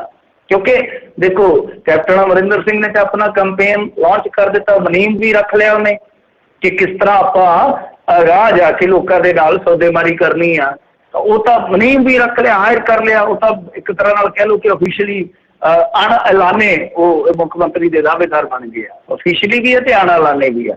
ਤਾਂ ਦੂਸਰੇ ਪਾਸੇ ਹੁਣ ਸਿੱਧੂ ਦਾ ਕੀ ਬਣੇਗਾ? ਹਰੀਸ਼ ਰਾਵਤ ਵੈਸੇ ਪਰਸਨਲੀ ਕਿਤੇ ਨਾ ਕਿਤੇ ਦੇਖੀਏ ਤਾਂ ਰੁਚੀ ਰੱਖਦੇ ਆ ਕਿ ਸਿੱਧੂ ਨੂੰ ਭੂਮਿਕਾ ਦੇ ਵਿੱਚ ਆਉਣਾ ਚਾਹੀਦਾ, ਔਰ ਹਾਈ ਕਮਾਂਡ ਵੀ ਚਾਹੇਗਾ ਕਿ ਸਿੱਧੂ ਜੇ ਪੰਜਾਬ ਦੀ ਰਾਜਨੀਤੀ 'ਚ ਸਰਗਰਮ ਨਾ ਹੋਇਆ ਤਾਂ ਮੈਸੇਜ ਉਲਟ ਜਾਏਗਾ। ਔਰ ਇਸ ਤੋਂ ਇਲਾਵਾ ਜੇ ਸਿੱਧੂ ਕੱਲ੍ਹ ਨੂੰ ਗੇਅਰ ਕੱਢ ਕੇ ਕਿਸੇ ਪਾਸੇ ਨਿਊਟਰਲ ਰਹਿ ਜਾਂਦਾ ਹੈ, ਮੰਨ ਲਓ ਕੋਈ ਹੋਰ ਦਿਸ਼ਾ ਨਹੀਂ ਅਖਤਿਆਰ ਕਰਦਾ, ਕੋਈ ਹੋਰ ਪਾਰਟੀ 'ਚ ਵੀ ਨਹੀਂ ਜਾਂਦਾ, ਪਰ ਇੱਥੋਂ ਹੀ ਰਹਿ ਜਾਂਦਾ ਪਾਸੇ ਨੂੰ ਕਿ ਮੈਂ ਨਹੀਂ ਤੁਹਾਡੇ ਨਾਲ ਤੁਰਨਾ, ਮੈਂ ਨਹੀਂ ਕਰਨਾ, ਤਾਂ ਫਿਰ ਵੀ ਮੈਸੇਜ ਬਹੁਤ ਗਲਤ ਜਾਏਗਾ। ਔਰ ਐਤਕੀ ਇਲੈਕਸ਼ਨ ਦਾ ਪਤਾ ਨਹੀਂ ਕੀ ਬਣਦਾ ਹੈ, ਇਸ ਵਾਰੀ ਭਵਿੱਖਬਾਣੀ ਬਹੁਤ ਔਖੀ ਹੈ। ਪਿਛਲੀ ਵਾਰੀ ਤਾਂ ਪਤਾ ਲੱਗ ਗਿਆ ਸੀਗਾ ਕਿ ਅਕਾਲੀ ਭਾਜਪਾ ਸਰਕਾਰ 'ਚ ਆਊਗੀ ਕਿਹਦੀ। ਸਾਲ ਪਹਿਲਾਂ ਕਿਹਾ ਜਾ ਰਿਹਾ ਸੀ ਆਮ ਆਦਮੀ ਪਾਰਟੀ ਦੀ, 6 ਮਹੀਨੇ ਪਹਿਲਾਂ ਕਹਿ ਦਿੰਦੇ ਕਿ ਨਹੀਂ ਜੀ ਹੁਣ ਆਮ ਆਦਮੀ ਪਾਰਟੀ ਲਈ ਮੁਸ਼ਕਿਲ ਹੈ। ਪਰ ਇਸ ਵਾਰੀ ਦਾ ਇਲੈਕਸ਼ਨ ਪਤਾ ਹੀ ਨਹੀਂ, ਅਖੀਰਲੇ ਮਹੀਨੇ ਤੱਕ ਵੀ ਇੱਧਰ ਉੱਧਰ ਹੋ ਸਕਦਾ। ਸੋ ਇਸ ਕਰਕੇ ਸਿੱਧੂ ਦੇ ਨਾਲ ਗੋਟੀ ਜਿਹੜੀ ਆ ਉਹ ਫਿੱਟ ਬਿਠਾਉਣ ਦਾ ਯਤਨ ਕੀਤਾ ਜਾ ਰਿਹਾ, ਕਿਉਂਕਿ ਸਿੱਧੂ ਕੁਛ ਦਿਨਾਂ ਤੋਂ ਥੋੜੇ ਕੱਬੇ ਸੁਭਾਅ ਨੂੰ ਚੁੱਕੀ ਫਿਰਦੇ ਆ ਕਿ ਕਿਤੇ ਕੋਈ ਹੋਰ ਹੀ ਨਾ ਚੰਦ ਚਾੜ ਦੇਣ। ਸ਼ਾਇਦ ਇਸ ਕਰਕੇ ਬੈਠਕਾਂ ਦਾ ਸਿਲਸਿਲਾ, ਬੈਠਕਾਂ ਦਾ ਦੌਰ ਜਿਹੜਾ ਉਹ ਜਾਰੀ ਹੈ। ਜੀ, ਪਾਵਰਕਾਮ ਦੇ ਕਰਮਚਾਰੀ ਹੁਣ ਵਰਤਣਗੇ ਜੀਓ ਦੀਆਂ ਸਿੰਮਾਂ। ਉਧਰ ਕਿਸਾਨੀ ਸੰਘਰਸ਼ ਦੇ ਵਿੱਚ ਇਹਨਾਂ ਦਾ ਵਿਰੋਧ ਕਰਨ ਦੀਆਂ ਗੱਲਾਂ ਸੀਗੀਆਂ ਤੇ ਇਹਨਾਂ ਦੇ ਉੱਤੇ ਹੁਣ ਥੋਪਤਾ ਜੀ ਹੈ। ਦੇਖੋ ਮੈਂ ਨਾ ਰਾਜ ਕਰਨਵੀਰ ਸਿੰਘ ਜੀ ਉਦੋਂ ਵੀ ਜਦੋਂ ਵੀ ਬਾਈਕਾਟ ਦੀ ਲਹਿਰ ਚੱਲਦੀ ਹੈ ਨਾ, ਮੈਂ ਉਦੋਂ ਇਹ ਗੱਲ ਕਹਿੰਦਾ ਹੁੰਦਾ ਕਿ ਬਾਈਕਾਟ ਦਾ ਇਤਿਹਾਸ ਰਿਹਾ। ਜਦੋਂ ਇਹਨਾਂ ਨੇ ਹਮਲਾ ਕਰਨਾ ਸੀਗਾ ਮੇਰੇ ਖਿਆਲ ਦੇ ਨਾਲ ਅਫਗਾਨਿਸਤਾਨ 'ਚ 2000 ਦੇ ਨੇੜੇ ਤੇੜੇ, ਇੱਧਰ ਹੀ ਹਮਲਾ ਹੋਇਆ ਨਾ 9/11 ਤੋਂ ਬਾਅਦ, ਤਾਂ ਫਰਾਂਸ ਨੇ ਮੇਰੇ ਖਿਆਲ ਦੇ ਨਾਲ ਸਾਥ ਨਹੀਂ ਸੀ ਦਿੱਤਾ। ਨਾਟੋ ਦੇਸ਼ਾਂ ਦੇ ਵਿੱਚੋਂ ਸ਼ਾਇਦ ਇੱਕ ਨੇ ਸਾਥ ਨਹੀਂ ਸੀ ਦਿੱਤਾ, ਮੈਨੂੰ ਪੱਕਾ ਨਹੀਂ ਯਾਦ, ਉਸ ਟਾਈਮ ਅਸੀਂ ਸੁਣਦੇ ਹੁੰਦੇ ਸੀ। ਤਾਂ ਉਦੋਂ US ਦੇ ਵਿੱਚ ਮੇਰੇ ਖਿਆਲ ਦੇ ਨਾਲ ਬਾਈਕਾਟ ਹੋਇਆ ਸੀ ਉਸ ਦੇਸ਼ ਦਾ, ਮਤਲਬ ਕਿ ਪ੍ਰੋਡਕਟਾਂ ਦਾ। ਤਾਂ ਤੁਸੀਂ ਦੇਖ ਲਓ ਕਿ ਕੀ ਅੱਜ ਦੀ ਘੜੀ ਉਹ ਜਿਹੜਾ ਬਾਈਕਾਟ ਹੈ ਉਹ ਕਾਇਮ ਹੈਗਾ। ਇਸੇ ਤਰ੍ਹਾਂ ਜਾਪਾਨ ਦਾ ਇੱਕ ਵਾਰੀ ਬਾਈਕਾਟ ਹੋਇਆ ਮੇਰੇ ਖਿਆਲ ਦੇ ਨਾਲ 32 ਦੇ ਦਹਾਕੇ 'ਚ, ਪਿਛਲੀ ਸਦੀ ਦੇ ਵਿੱਚ ਜੇ ਦੇਖੀਏ ਤਾਂ। ਇਸੇ ਤਰ੍ਹਾਂ ਚਾਈਨਾ ਦਾ ਬਾਈਕਾਟ ਤੇ ਹਾਲੇ ਕੱਲ੍ਹ ਕਰਕੇ ਹਟੇ ਆ ਸਾਡੇ ਸੂਰਮੇ। ਤਾਂ ਤੁਹਾਨੂੰ ਮੈਂ ਦਿਲਚਸਪ ਗੱਲ ਦੱਸ ਦਿੰਦਾ ਹਾਂ ਕਿ ਗਲਵਾਨ ਕਾਂਡ ਤੋਂ ਬਾਅਦ ਜੋ ਵੀ ਹੋਇਆ ਉੱਥੇ ਕਿੰਨੇ ਫੌਜੀ ਸ਼ਹੀਦ ਹੋਏ, ਤੁਹਾਨੂੰ ਪਤਾ ਹੀ ਆ, ਜੋ ਵੀ ਸਟੈਂਡ ਆਫ ਚੱਲ ਰਿਹਾ ਸੀਗਾ। ਤਾਂ ਉਸ ਤੋਂ ਬਾਅਦ ਇਹ ਚਾਈਨਾ ਦਾ ਬਾਈਕਾਟ ਸਭ ਤੋਂ ਤਗੜਾ ਬਾਈਕਾਟ ਸੀਗਾ ਉਸ ਟਾਈਮ। ਪਰ ਜੇ ਤੁਸੀਂ ਦੇਖੋਗੇ ਉਹਨਾਂ ਦਾ ਜਿਹੜਾ ਐਕਸਪੋਰਟ ਹੈ ਇੰਡੀਆ ਨੂੰ ਉਹ ਵੱਧ ਗਿਆ, ਉਹ ਵੱਧ ਗਿਆ। ਅੰਦਾਜ਼ਾ ਲਾਓ ਤੁਸੀਂ, ਬਾਈਕਾਟ ਜਿਹੜਾ ਸਭ ਤੋਂ ਵੱਡਾ ਸੀ ਉਹਦੇ ਬਾਵਜੂਦ। ਔਰ ਕਮਾਲ ਦੀ ਗੱਲ ਹੈ ਕਿ ਇਸੇ ਸਮੇਂ ਦੌਰਾਨ ਤਾਂ ਇਹਨਾਂ ਤੋਂ ਚੌਲ ਖਰੀਦੇ ਆ ਬਹੁਤ ਵੱਡੇ ਪੱਧਰ ਤੇ, ਟੋਟਾ ਚੌਲ ਹੈ। ਮਤਲਬ ਕਿ ਵਪਾਰ ਉਸੇ ਤਰ੍ਹਾਂ ਹੀ ਚੱਲਿਆ ਕਿਉਂਕਿ ਨਿਰਭਰਤਾ ਆ। ਅੱਜ ਕੌਮਾਂਤਰੀ ਬਾਜ਼ਾਰ ਇੱਕ ਦੁਨੀਆ ਕੌਮਾਂਤਰੀ ਬਾਜ਼ਾਰ ਆ, ਉਹਦੇ ਵਿੱਚ ਹਰੇਕ ਸੁਦਾਗਰ ਨੇ ਆਉਣਾ, ਹਰੇਕ ਤਰ੍ਹਾਂ ਦਾ ਗਾਹਕ ਆ, ਬਹੁਤ ਔਖਾ ਹੈ। ਜਦੋਂ ਇਹ ਬਾਈਕਾਟ ਚੱਲਿਆ ਸੀ ਮੈਂ ਉਸ ਵੇਲੇ ਵੀ ਸਵਾਲ ਕੀਤਾ ਸੀਗਾ ਕਿ ਜਾਓਗੇ ਕਿੱਧਰ? ਜਿੱਧਰ ਸਰਕਾਰਾਂ ਖੜੀਆਂ ਹੈ, ਜੀਓ ਨੂੰ ਖੜੀ ਕਰਨ ਵਾਲੀ ਮੋਦੀ ਸਰਕਾਰ ਹੈ। ਜੀਓ ਦੀ ਕੀ ਹੈਸੀਅਤ ਸੀਗੀ? ਰਿਲਾਇੰਸ ਦੇ ਪੈਟਰੋਲ ਪੰਪ ਕਿਹਨਾਂ ਨੇ ਚਲਾਏ ਆ? ਪਹਿਲਾਂ ਤੁਸੀਂ ਪੰਜਾਬ ਆਉਂਦੇ ਹੋਗੇ, ਦੇਖਦੇ ਹੋਗੇ ਕਿ ਰਿਲਾਇੰਸ ਦੇ ਪੈਟਰੋਲ ਪੰਪ ਬੰਦ ਹੋ ਗਏ ਸੀ, ਉਹ ਕੌਣ ਨੇ ਚਲਾਉਣ ਵਾਲੇ? ਸੋ ਜਿੱਧਰ ਸਰਕਾਰਾਂ ਖਲੋਂਦੀਆਂ, ਹੁਣ ਇੱਧਰ ਨੈਟਵਰਕ ਤੁਸੀਂ ਦੇਖੋਗੇ ਟੈਲੀਕਾਮ ਸੈਕਟਰ ਦੇ ਵਿੱਚ ਕੰਪਨੀਆਂ ਤਾਂ 3 ਨੇ ਝੁੱਗੇ ਚੋਂ, ਤੇ ਤਿੰਨੇ ਹੀ ਕਾਰਪੋਰੇਟ ਘਰਾਣੇ ਆ। ਵੋਡਾਫੋਨ ਕੌਣ ਹੈ? ਉਹਨਾਂ ਦੇ ਨਾਲ ਆਈਡੀਆ ਵਾਲੇ ਕੌਣ ਹੈ ਇੰਡੀਆ 'ਚ? ਪਤਾ ਕਰੋ ਜਰਾ, ਉਹ ਕੌਣ ਹੈ? ਉਹ ਘਰਾਣਾ ਕੌਣ ਆ? ਫਿਰ ਜੇ ਤੁਸੀਂ ਦੇਖੋਗੇ ਤਾਂ ਏਅਰਟੈਲ ਵਾਲੇ ਕੌਣ ਆ? ਉਹ ਤਾਂ ਖੁਦ ਕਾਂਟਰੈਕਟ ਫਾਰਮਿੰਗ ਦੇ ਵਿੱਚ ਹੈਗੇ ਆ, ਆਲਰੇਡੀ ਹੈਗੇ ਆ। ਤੇ ਇੱਧਰੋਂ ਇਹ ਜੀਓ ਵਾਲੇ ਅੱਗੇ ਭੱਜੂਗੇ ਕਿੱਧਰ? ਬਾਈਕਾਟ ਕਰਕੇ ਜਾਊਂਗੇ ਕਿੱਧਰ? 4G ਤੋਂ ਬਗੈਰ ਕਰਨਾ ਨਹੀਂ ਆਪਣਾ, ਆਪਾਂ ਫਿਲਮਾਂ ਵੀ ਡਾਊਨਲੋਡ ਕਰਨੀਆਂ, YouTube ਵੀ ਚਲਾਉਣੀ ਆ, BSNL 'ਚ ਆਪਾਂ ਜਾ ਨਹੀਂ ਸਕਦੇ, ਤਾਂ ਭੱਜੂਗੇ ਕਿੱਧਰ? ਇਹ ਕਾਰਪੋਰੇਟ ਦਾ ਘੇਰਾ ਬੜਾ ਸਖਤ ਹੁੰਦਾ। ਤਾਂ ਉਦੋਂ ਕੁਛ ਲੋਕ ਮੇਰੇ ਮਿੱਤਰ ਜਿਨ੍ਹਾਂ ਨਾਲ ਗੱਲਬਾਤ ਹੁੰਦੀ ਸੀ ਉਹ ਨਾਰਾਜ਼ ਨਹੀਂ ਹੁੰਦੇ ਸੀ, ਯਾਰ ਤੂੰ, ਮੈਂ ਕਿਹਾ ਯਾਰ ਇੱਦਾਂ ਦੇ ਬਾਈਕਾਟ ਇਸ ਦੌਰ ਦੇ ਵਿੱਚ ਕਾਮਯਾਬ ਨਹੀਂ ਹੁੰਦੇ, ਜਜ਼ਬਾਤੀ ਕਾਰਡ ਹੁੰਦੇ ਆ, ਖੇਡੇ ਜਾਂਦੇ ਆ। ਤੁਸੀਂ ਉਹ ਗਾਹਕ ਦੇਖੋਗੇ 6 ਮਹੀਨੇ ਘੱਟ ਜਾਣਗੇ ਉਹਨਾਂ ਦੇ, 6 ਮਹੀਨਿਆਂ ਬਾਅਦ ਫਿਰ ਮੁੜ ਆਉਣਗੇ। 5G ਜਿੱਦਣ ਉਹਨਾਂ ਨੇ ਲਾਂਚ ਕਰ ਦਿੱਤਾ, ਕਿਹਾ ਚੱਕੋ ਫ੍ਰੀ ਡਾਟਾ ਸਾਲ, ਇਹ ਸਾਰਾ ਉੱਧਰ ਹੀ ਚਲੇ ਜਾਣਾ। ਤੁਹਾਨੂੰ ਪਤਾ ਹੀ ਹੈ ਗਾਹਕ ਦਾ ਜਿਹੜਾ ਤੋੜਾ ਵੱਜਿਆ ਹੋਏਗਾ। ਖੈਰ, ਤਾਂ ਪੰਜਾਬ ਸਰਕਾਰ ਨੇ ਕੀ ਕੀਤਾ ਹੈ, ਇਹਨਾਂ ਦਾ ਜਿਹੜਾ ਮਹਿਕਮਾ ਵਾ ਬਿਜਲੀ ਮਹਿਕਮਾ, ਉਹ ਕਹਿੰਦਾ ਆ ਕਿ ਦੇਖੋ ਵੋਡਾਫੋਨ ਦੇ, ਕਿਉਂਕਿ ਮੇਰੇ ਜਿੰਨੇ ਵੀ ਮਿੱਤਰ ਨੇ ਬਿਜਲੀ ਮਹਿਕਮੇ 'ਚ ਸਾਰਿਆਂ ਕੋਲ ਵੋਡਾਫੋਨ ਦੇ ਨੰਬਰ ਆ, ਤੇ ਉਹ ਕਹਿੰਦੇ ਕਿ ਸਾਰੇ ਬਦਲਾ ਕੇ ਹੁਣ ਜੀਓ ਦੇ ਸਿਮ ਲੈ ਲਓ, ਮਤਲਬ ਕਿ ਪੋਰਟ ਕਰਾ ਲਓ। ਗੱਲ ਉਹੀ ਆ। ਜੀ ਹੁਣ ਸਰਕਾਰ ਉਹਨਾਂ ਦੇ ਨਾਲ ਖੜ ਗਈ ਤਾਂ ਬਹੁਤ ਵੱਡੇ ਪੱਧਰ ਤੇ ਦੇਖ ਲਓ ਕਿੰਨੇ ਹਜ਼ਾਰ ਕਰਮਚਾਰੀ ਹੋਣਗੇ, ਸਾਰੇ ਹੀ ਵੱਜਣਗੇ ਉੱਧਰ। ਹੋ ਸਕਦਾ ਦੂਸਰੇ ਡਿਪਾਰਟਮੈਂਟ ਵੀ ਇੱਧਰ ਹੋ ਜਾਣ, ਤਾਂ ਕਿੰਨੇ ਲੱਖ ਮੁਲਾਜ਼ਮ ਹੋ ਜਾਣਗੇ ਇਸ ਸਰਕਲ ਦੇ ਵਿੱਚ, ਨਾਰਥ ਸਰਕਲ ਦੇ ਵਿੱਚ ਉਹਨਾਂ ਦੇ। ਤਾਂ ਤੁਸੀਂ ਆਪ ਹੀ ਅੰਦਾਜ਼ਾ ਲਾ ਲਓ ਕਿ ਸਰਕਾਰ ਜਦੋਂ ਉੱਧਰ ਖੜ ਗਈ ਤਾਂ ਤੁਹਾਡਾ ਜਜ਼ਬਾਤੀ ਬਾਈਕਾਟ ਕੁਛ ਹੱਦ ਤੱਕ ਕੁਝ ਸਮੇਂ ਲਈ ਅਸਰ ਕਰ ਸਕਦਾ, ਸਦਾ ਲਈ ਨਹੀਂ। ਮੈਂ ਇਹ ਗੱਲ ਕਹਿੰਦਾ ਸੀਗਾ। ਦੂਜੇ ਪੱਖ ਤੋਂ ਜੇ ਦੇਖੀਏ ਤਾਂ ਸਰਕਾਰ ਕਹਿੰਦੀ ਹੈ ਕਿ ਦੇਖੋ ਜੀ ਅਸੀਂ ਨਾ ਟੈਂਡਰਿੰਗ ਕੀਤੀ ਸੀ, ਲੋਐਸਟ ਟੈਂਡਰਿੰਗ ਜਿਹੜੀ ਆ ਉਹ ਸਾਨੂੰ ਮਾਫਕ ਪਈ ਅਤੇ ਇਸ ਕਰਕੇ ਅਸੀਂ ਫੈਸਲਾ ਲਿਆ। ਪਰ ਜੇ ਤੁਸੀਂ ਦੇਖੋ ਕਿ ਜੀਓ ਦੀ ਸਰਵਿਸ ਇਸ ਵੇਲੇ ਮੁਕਾਬਲਤਨ ਆਪਾਂ ਦੂਜੀਆਂ ਕੰਪਨੀਆਂ ਦੇ ਦੇਖੀਏ ਉਹ ਮਹਿੰਗੀ ਪੈਂਦੀ ਆ। ਫਿਰ ਉਹਨਾਂ ਨੇ ਲੋਐਸਟ ਟੈਂਡਰਿੰਗ ਕਿਵੇਂ ਕੀਤੀ ਹੈ, ਇੱਕ ਬੜਾ ਵੱਡਾ ਸਵਾਲ ਆ, ਬਹੁਤ ਵੱਡਾ ਸਵਾਲ ਆ। ਬਾਕੀ ਦੇਖੋ ਇਹ ਚੀਜ਼ਾਂ ਜਿਹੜੀਆਂ ਨੇ ਉਹ ਸਰਕਾਰ ਵਾਸਤੇ ਮੈਂ ਕਹਿੰਦਾ ਕਿ ਬਾਏਂ ਹੱਥ ਦਾ ਖੇਡ ਹੁੰਦਾ, ਕਿਉਂਕਿ ਦੂਜਾ ਹੱਥ ਧੋ ਲੈਂਦੀਆਂ ਸੋਨੇ ਦੇ ਪਾਣੀ ਨਾਲ ਕਿ ਫਲਾਣੇ ਬੈਂਕ ਦੇ ਵਿੱਚ ਖਾਤੇ ਖੁਲਵਾਓ, ਸਾਰੇ ਮੁਲਾਜ਼ਮਾਂ ਨੂੰ ਕਹਿਤਾ, ਉੱਧਰ ਚਲੇ ਗਏ, ਉਹਨਾਂ ਨੂੰ ਕਿੰਨਾ ਫਾਇਦਾ ਹੋ ਗਿਆ। ਤੇ ਵਿੱਚੋਂ ਜਿਹੜਾ ਕੋਈ ਹੁੰਦਾ ਮੰਤਰੀ ਸੰਤਰੀ ਉਹ ਹੱਥ ਧੋ ਲੈਂਦਾ ਸੋਨੇ ਦੇ ਪਾਣੀ ਨਾਲ। ਤੁਸੀਂ ਸਮਝਦੇ ਹੋ ਨਾ। ਤਾਂ ਇਹ ਚੀਜ਼ਾਂ ਜਿਹੜੀਆਂ ਹੁੰਦੀਆਂ ਨੇ, ਕਾਰਪੋਰੇਟ ਘਰਾਣੇ ਜਿਹੜੇ ਆ ਬਹੁਤ ਹੱਦ ਤੱਕ ਕਹਿ ਲਓ ਕਿ ਉਹਨਾਂ ਦਾ ਇਨਫਲੂਐਂਸ ਹੈ ਸਰਕਾਰਾਂ 'ਚ, ਉਹ ਸਾਰਾ ਕੁਛ ਜਿਹੜਾ ਦੇਰ ਸਵੇਰ ਉਹ ਕਰ ਲੈਂਦੇ ਆ। ਜੀ ਜੀ ਜੀ ਬਿਲਕੁਲ। ਤੇ ਮਿੰਟੂ ਜੀ ਧੰਨਵਾਦ ਕਰਦੇ ਹਾਂ ਤੁਹਾਡਾ, ਤੁਸੀਂ ਸਾਡੇ ਨਾਲ ਜੁੜੇ, ਇਹਨਾਂ ਖਬਰਾਂ ਬਾਰੇ ਜਾਣਕਾਰੀ ਦਿੱਤੀਆਂ, ਬੜੀ ਮਿਹਰਬਾਨੀ ਜੀ। ਸਤਿ ਸ਼੍ਰੀ ਅਕਾਲ। ਸਤਿ ਸ਼੍ਰੀ ਅਕਾਲ ਜੀ। ਤੇ ਸਰੋਤਿਓ ਇੱਥੇ ਸਾਡਾ ਅੱਜ ਦਾ ਪ੍ਰੋਗਰਾਮ ਸਮਾਪਤ ਹੈ। ਮਿਲਦੇ ਹਾਂ ਅਗਲੀ ਵਾਰ ਤੱਕ ਲਈ ਮੇਰੇ ਵੱਲੋਂ ਵੀ ਤੁਹਾਨੂੰ ਸਾਰਿਆਂ ਨੂੰ ਪਿਆਰ ਸਤਿਕਾਰ ਸਨੇਹ ਕੀ ਜੀ। ਸਤਿ ਸ਼੍ਰੀ ਅਕਾਲ। ਸੁਣਦੇ ਰਹੋ ਪੰਜਾਬੀ ਰੇਡੀਓ USA।